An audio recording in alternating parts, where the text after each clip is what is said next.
Hello friends, welcome back to my channel MU Exams. So friends, in this video we will see how we do the internal coating onto the rudder surface, or how the internal surface of the rudder is coated, and then we will see how we carry out the pressure test of the rudder.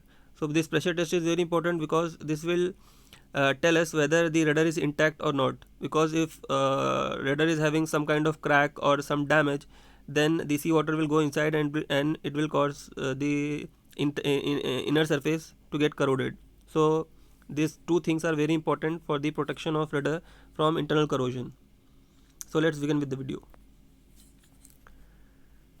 So to this, as I have already told you that these two things are very important for protection of the rudder from internal corrosion.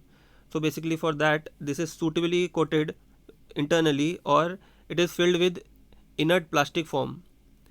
And for hydraulic testing, what we have to do, we have to basically put the bottom drain plug and then apply the water head of water to about 2.45 meter above top of the rudder with the help of a small pipe onto the vent hole. If so friends, if this is the rudder, then there will be a vent hole at the top and a drain hole at the bottom. So basically we have to plug this drain hole and we have to apply a head of water 2.45 meter above and fill the rudder with fresh water.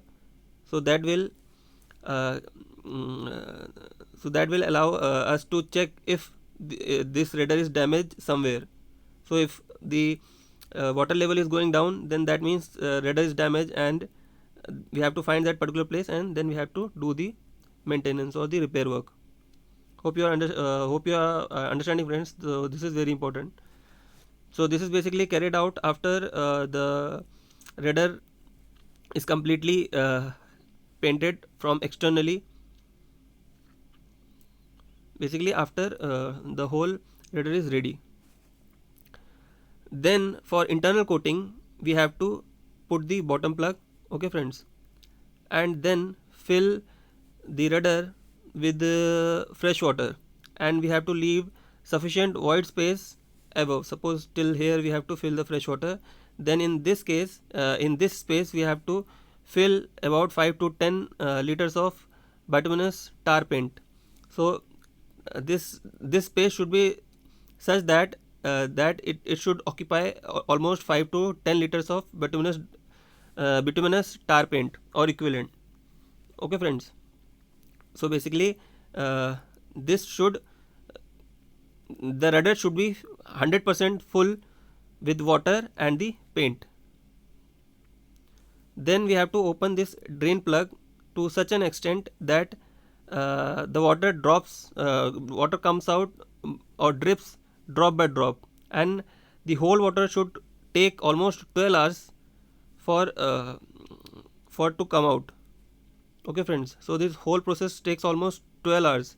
We have to open drain plug very minute, so that the water just drips, and it should take 12 hours for the water to come out. So what will happen when as the water is moving down, this this bituminous tar paint which is there, it will slowly also move down. So what will happen, it will cover cover all the internal parts of the rudder with sufficient time, because this paint will get sufficient time. So this is the reason that this process is slow, to ensure adherence of the paint to all the knocks and the corners of the internals. Then after the whole water is drained out, then we have to put back the top and the bottom plug and then secure these two plugs, and this is how the whole process is carried out for pressure testing as well as for the internal coating of the rudder. So hope you have understood friends. If you have any doubt, you can comment down my video below. So take care, have fun.